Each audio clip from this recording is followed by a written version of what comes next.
Mga angel, ang ganda dito. Nasa The Boys, Wyoming po kami. Papunta na kami ng Colorado. Ganda mga angel, parang Arizona din. 160 tayo.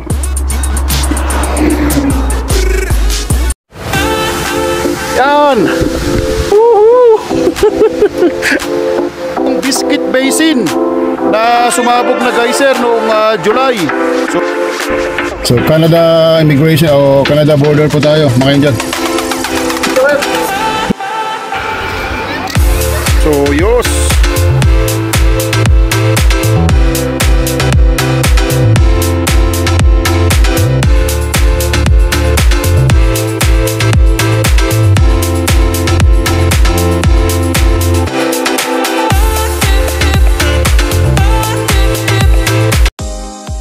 Hula ho mga ka-angel. So papunta na po tayo ng Colorado, pero mag-stop over po tayo dito sa Du Bois, Wyoming.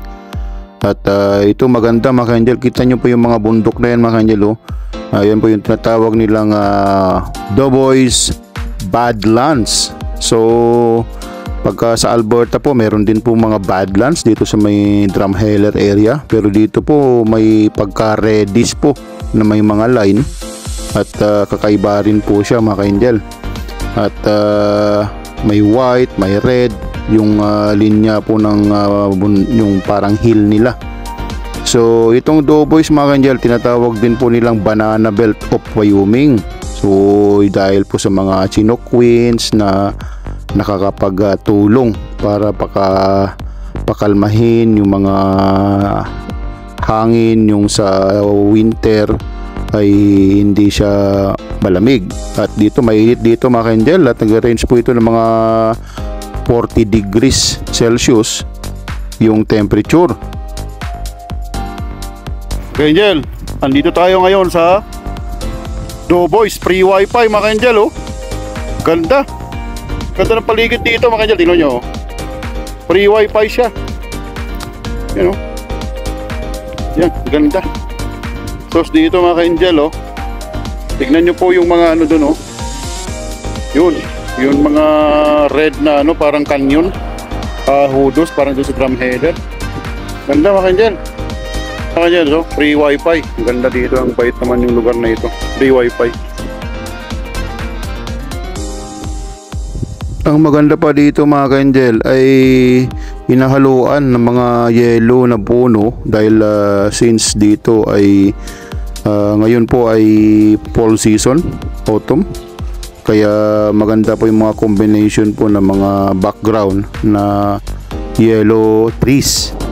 So yan, nakikita nyo mga ka-angel, yung sa Badlands, yung red Badlands ng Du Bois. Ayan mga ka-angel, 360 tayo yan para makita nyo yung beauty. Yan, ang ganda mga ka-angel. At free wifi din po dito sa area na ito, yung sa mga public area. So ayan mga ka-angel, at dire-diretso tayo, mag-drive tayo dire-diretso pa rin, at madadaanan natin yung downtown nila at bibili tayo ng pagkain dito kasi nagugutom na kami mga ka-angel. At galing tayo sa Yellowstone kanina, at tulad ng sinabi ko, nagmamadali din tayo sa Yellowstone kanina dahil kailangan natin mag-check-in doon sa Denver, Colorado, na napakalayo pa mga ka-angel. So kailangan talaga nating mag-drive para hindi tayo umagahin doon sa Denver, Colorado. So kita nyo pa rin yung background mga ka-angel, yung paligid ay nag-yellow, may mga nalaglag na yung mga puno.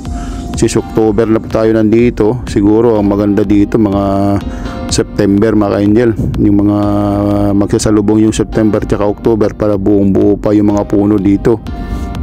So ayan, kita yung sa right mga ka-angel, ang daming yellow. So ayan, dire-diretso tayo. Nasa left po yung Badlands na tinatawag nila, at parang mala Arizona or Utah din yung kulay mga ka-angel, mga red talaga na hill. So ayan, dire-diretso lang po tayo mga ka-angel. So ayan mga ka-angel, at malapit na tayo sa downtown. At maganda siya mga ka-angel, maganda rin siya. Kung kayo po ay hindi kayo matter sa mga city, yung mga small town lang talaga, retirement, pwede rin po dito mga ka-angel. At tahimik, ganyan, pero yung background ng mga nature ay maganda. So mga ka-angel, nag-stop over tayo dito sa isang park, dito sa Darwin and Elizabeth Park. At maganda mga ka-angel yung paligid, yellow. Ganda. Sa talagang sinabi ko, maganda talaga dito siguro pag mga around September. Yan yellow talaga siya mga ka-angel. Daming mga nalaglag na ng mga leaves. So ayan mga ka-angel, at palis tayo ulit. At pupunta na tayo doon sa downtown para bumili ng pagkain. At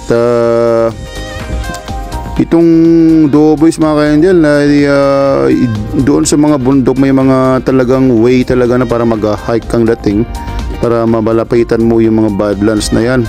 At ang ganda mga ka-angel, kasi may talaga yung linya niya red, white, ganyan. Unique din. Kung napupunta po kayo dito sa Alberta, dito sa Drumheller area, and especially po dito sa may papunta rin po ng Brooks, yung Dinosaur Provincial Park tawag nila, parang ganun mga ka-angel. Malaki yung lawak ng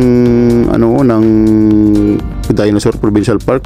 Almost similar sila, pagkakaiba lang talaga yung kulay mga ka-angel. So ayan, at malapit na tayo sa downtown. Bili tayo ng pizza na lang siguro mga ka-angel, para mabilis lang. May isusubo na lang yan at pwede na mag-drive. Yan mga ka-angel, malapit na tayo. At may specialty dito sa town na ito mga ka-angel. Ayan may specialty dito sa town na ito, dahil yung parang bungo ng malaking hayop. Yan yung mga ka-angel, yan yun ang parang kumbaga historically na itong lugar na ito, yung mga ganun na paniniwala ng mga nakatira dito. So nakita nyo yung sign mga ka-angel, ay nakalagay world's largest jackalope exhibit. So dito po makikita yung mga malaking presentation po ng mga jackalope. Yung jackalope po ay isa pong mythological animal na isang rabbit po na may sungay. So dito tayo sa loob mga ka-angel at titingin tayo ng souvenir. Meanwhile, so yun mga ka-angel, at nakakabili na tayo ng souvenir. So tulad ng sinabi ko, nakaugalian po naming bumili po ng mga mga magnetize o yung parang yung magnet po na nilalagay po sa mga fridge, pangalan po ng lugar na pinupuntahan namin, para at least nakikita namin yung mga pinupuntahan namin. Pagka nasa bahay ay parang may maliit kang achievement. So dito tayo mga ka-angel, at bibili tayo ng pagkain. Pizza na lang po siguro. one eternity later. So yan mga ka-angel, at nakakain na tayo. At pizza na nga yung binili natin. Hindi natin nakapag-video na doon, pero kasi medyo maraming tao, baka ayaw din nila yung mga nabibidyoan. So kaya hindi na tayo nag-video doon mga ka-angel. So tuloy-tuloy tayo pag-drive natin mga ka-angel, at papunta tayo ng Denver, Colorado. At may magandang spot po yata dito palabas po ng Doughboys. At magpipicture-picture tayo at makikita natin yung view ng lugar, especially po dito yung mga nagyayelo po ng mga puno sa surroundings, at saka yung red badlands dito sa area nito mga ka-angel. At nasa highway 26 po tayo mga ka-angel. So alam niyo po itong highway 26 na ito mga ka-angel ay from west to east or east to west. Mula po yan doon sa seafront po ng Oregon. Daan po yan ng Idaho, and then Wyoming, all the way po yan sa Nebraska. At nasa araw na 2,500 plus kilometer po yung haba niya mga ka-angel. At dadaan po yan ng city ng Portland, siyempre dito sa Boise, Idaho, and then yung capital po ng Wyoming sa Cheyenne. So alam niyo po yung Wyoming mga ka-angel, additional information ay ito po yung pinaka 10th pang-10 na largest state po ng US by land area. At kahit po ganun kalaki ang kanyang lupa, ay isa po sa mga pinakamababang population, o if I'm not mistaken, pinakamababa talaga ang population niya. So at pinaka pangalawa, pagdating naman po yung density po ng mga tao sa per square kilometer. So talagang maliit po talaga yung population niya, mga ka-angel. At sa around wala, more or less 1 million lang, mga ka-angel, yung population niya itong Wyoming. Kaya ganun lang po talaga, mababa lang po talaga yung mga tao, mga ka-angel, yung bilang ng mga tao. So mayaman po siya sa mga natural, pero wala pong masyadong mga tao. At tulad ng sinabi ko, at dahil po sa location niya siguro, but they preferred na magtira po kasi yung mga tao sa mga may mga malalaking city talaga, like po sa California, sa Nevada, ay mga Oregon, ganyan, mga Washington.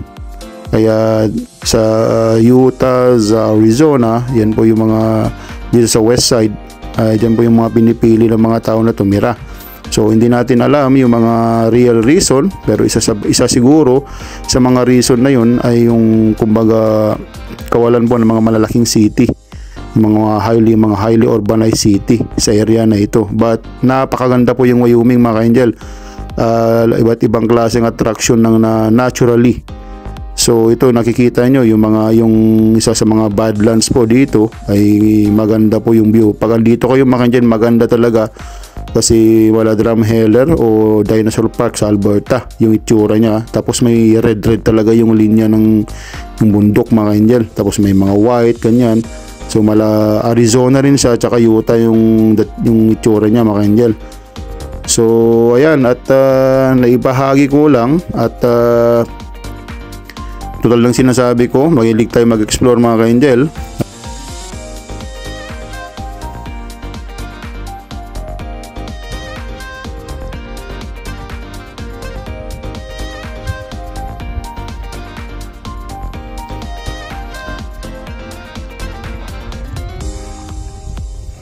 Yung pagkamalayo, mga ka-angel, akala nyo maliit lang siya, pero malayo po yung situation na yung lugar namin. Malalaki po din po yan, yung mga bundok na yan, parang mga canyon din.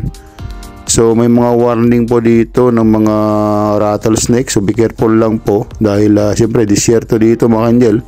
Ay for safety purposes, mag-ingat lang po tayo. Kailangan natin tingnan natin yung paligid natin pagka naglalakad po tayo, pagka po makapunta po tayo dito, mga ka-angel. So ayan po yung paligid, 360 tayo, mga ka-angel. Ayan, may mga background po siyang mga yellow na mga puno. So ayan, natapos na tayo nakapag-picture at tuloy-tuloy yung pag-drive natin. Papunta po tayo ng Denver, Colorado. At mura din po yung gas dito, mga ka-angel. At yung Wyoming, mga ka-angel, ay may sales tax sila. But hindi po siya ganong kalakihan. But yung property tax po mababa lang din po. Dahil tulad po ng sinabi ko, isa sa mga least populated state po itong Wyoming. Binabaan na po nila yung mga property tax and everything, mga other taxes, para lang siguro makahikayat po ng mga tao na tumira dito. But yung mga tao kasi, mga ka-angel, kahit malaki ang tax, kung malaking city, piniprepare pa rin nila yung mga malalaking city kasi more opportunities maybe sa mga works, at siyempre mas hindi siya boring. So yun, mga ka-angel. At kung kayo naman po retired na, pwede rin po sa mga area na ganito dahil tahimik, away from the big cities. So ayan, mga ka-angel, kita yung paligid, ganda niya, ganda talaga. Tapos yung background talaga ng yellow na mga puno, kumbaga combination talaga niya. So ayan, mga ka-angel, at tuloy-tuloy lang ang pag-drive natin. Malayo pa tayo sa Denver, Colorado, mga ka-angel, at estimated ko mga 2 AM na tayo makarating doon. So pag hindi necessary, hindi tayo mag-stop na pagkagabi na, dire-diretso lang po tayo. So may nakikita ako doon sa dulo, mga ka-angel, ng highway, ay may magandang view. So maaari mag-stop tayo doon, kuha tayo ng magandang video at picture. At tulad ng sinabi ko, lahat ng mga ganda ini-stopan namin. Siyempre, dito na tayo, kailangan tayong magkaroon ng mga memories, mga ganyan, at mga remembrance, yung mga pinupuntahan nating lugar. So So ganun po kami pag nag-travel mga Angel, kaya piniprepare ko talaga yung magdadrive kahit malayo yan. Okay lang, sanay na tayo at makapag-stop pa tayo ng anytime kung gusto natin at makakuha tayo ng mga magandang video or pictures. So ayan, yan nung ano ko mga Angel, kaya kung mahilig kayo mag-travel at you can try using a car, by car, crossing the border instead of taking the plane. At sacrifice po lang yan, maganda kung may kapalitan kayo mga Angel at di kayo masyadong mapapagod. So ito at sinusulo natin, nasanay naman na tayo sa pagdadrive mga Angel, kaya okay lang. At nung mga nakaraan ay napunta tayo ng California twice na at with the friends, at mas malayo yung mga binagtas namin doon dahil dami naming dinaanan ng mga state during that time, pero gusto naming balik-balikan yung mga area na hindi namin napuntahan pa. Marami mga Angel, at sa mga Oregon area maraming mga gandang hindi namin napuntahan, mga waterfalls and everything. Sa Washington din, kaya pala tayo nawa ng Panginoon ay magkaroon tayo ng mga malahabang mga oras, panahon, siyempre budget para explore natin lahat ng mga lugar mga Angel, and then i-explore din natin yung mga eastern area. So means eastern area, and then na po yung mga New York, mga Chicago, yung mga Florida mga Angel, at probably dito sa South ulit, dito sa Texas, yan yung mga Houston, yan po yung San Antonio, Dallas, lahat na po mga Angel. Magkakaroon tayo ng time at sapat na budget, i-explore natin yan, at sana wish ko rin din na makapag-explore din po ng outside po ng the continent, like sa Europe, like, sa Africa, Asia, Australia, lahat mga Angel, wish ko yan. At hanggang mag-retire na tayo ay yun, pagka-travel ang atupagin natin. Yan po yung aking hobby na ngayon, hobby namin. At may babahagi ko sa inyo mga pinupuntahan natin. At least may idea kayo kung kayo naman po mag-travel. So ulitin ko mga Angel, thank you very much sa mga nag-subscribe po sa akin. At I really appreciate po. Hayaan nyo po mga Angel, pagandahin natin yung mga video natin, ay mag-export tayo na mag-explore yung mga lugar para may share ko sa inyo, at at least may idea kayo mga Angel. At tulad ng sinabi ko, yung mga pangarap niyo kaya nyo abutin yan, magtiwala lang po kayo sa sarili nyo, at magdasal lang po tayo sa Panginoon. So ayan mga Angel, at ang tingin paligid, ang ganda talaga, grabe. At napakaganda yung lugar nito, kahit ganito yung Wyoming na walang masyadong malaking population, at punong-puno po ng mga natural attraction din, iba-iba mga Angel. So napakaganda, wow. At ito mga Angel, medyo madilim na, kailangan natin magmadali para hindi tayo masyadong madaling araw na abutan doon sa Colorado. Baka hindi natin makapag-picture na doon sa boundary o sa border po ng Wyoming tsaka Colorado dahil wala na pong time tsaka gabi na.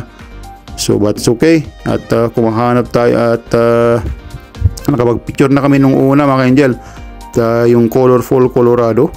Pero ito ngayon baka gabi na, baka hindi na kami makapag-picture. So ayan mga Angel, nasa Highway 26 pa rin po tayo. Tuloy-tuloy pa rin, at dito makapag-picture tayo dito sa may maganda yung parang scenic area dito, at makakuha tayo ng mga pictures mga Angel. Samahan nyo kami mga Angel, let's go!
Mga angel, ang ganda dito. Nasa The Boys, Wyoming po kami. Papunta na kami ng Colorado. Ganda mga angel, parang Arizona din. 360 tayo.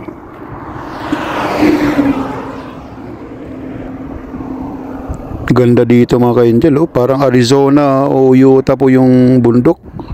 Mga reddish na may line-line. So, at buti, hindi siya ganong mainit. Kaya may enjoy mo yung temperature sa labas. Hindi ka kumbaga nagmamadali pumasok sa car, tulad po nung pumunta kami ng August, mainit. Dito ayos lang. Kaya since autumn, fall season, kaya okay po yung temperature mga ka-angel. Ayan o mga ka-angel, tingnan nyo, 360 tayo. Yan, nag-yellow siya. At ang ganda mga ka-angel, ayan o. Nag-red talaga siya, yung itsura. Ayan, so ayan mga ka-angel, mag-drive na tayo ulit. At tuloy-tuloy yung pag-drive natin punta pa ng Denver, Colorado. At kung may mga tourist spot po na madadaanan natin, ay stop tayo ulit habang maliwanag pa. At least makita nyo at makapag-picture at video tayo mga angel. So ito yung advantage po ng travel po by car from Canada. Dahil kung may maganda, stop anytime. Pagkatapos na, larga agad. So hindi ka mo problema po dun sa rent-a-car. Kung mag-rent-a-car ka, na ibabalik mo yung per day niya, ganyan. So kumbaga dahil sarili mong car ay wala kang intindihin, kundi yung mag-gasolina ka lang, ganyan.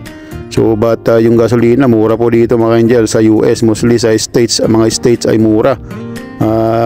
Doon lang po ang mahal sa California, din po sa may South Nevada. Yan po yung mga napansin ko lang na medyo mahal. But the other states na napuntahan na natin, especially dito yung mga west side, ay mura lang po mga angel. Katulad nga sinabi ko, pag i-convert mo ay nasa araw na 1.1, 1.2 Canadian dollar per liter. So mga ka-angel, pansamantala ko munang i-stop itong video natin at itutuloy po natin yan pag malapit na pa tayo sa Denver, Colorado. Thank you very much po sa lahat ng nanonood at nag-subscribe. At I really appreciate po. God bless you all mga ka-angel. At kita-kita tayo sa susunod na video natin. At thank you very much mga ka-angel. God bless you always. Pray hard. It works. So ito po yung lingkod, yung katropa at kalakwatsa, Kuya JJ. Thank you very much po. Okay, let's go.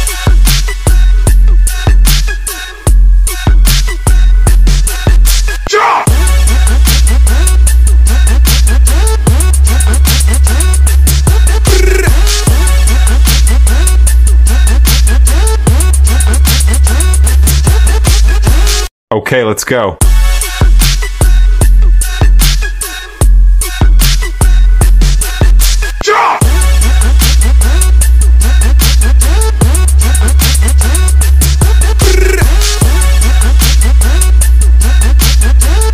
Okay, let's go.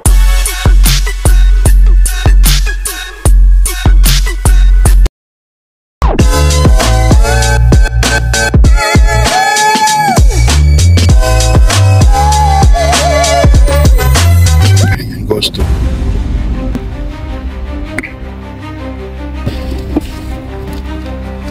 Morning. Hi.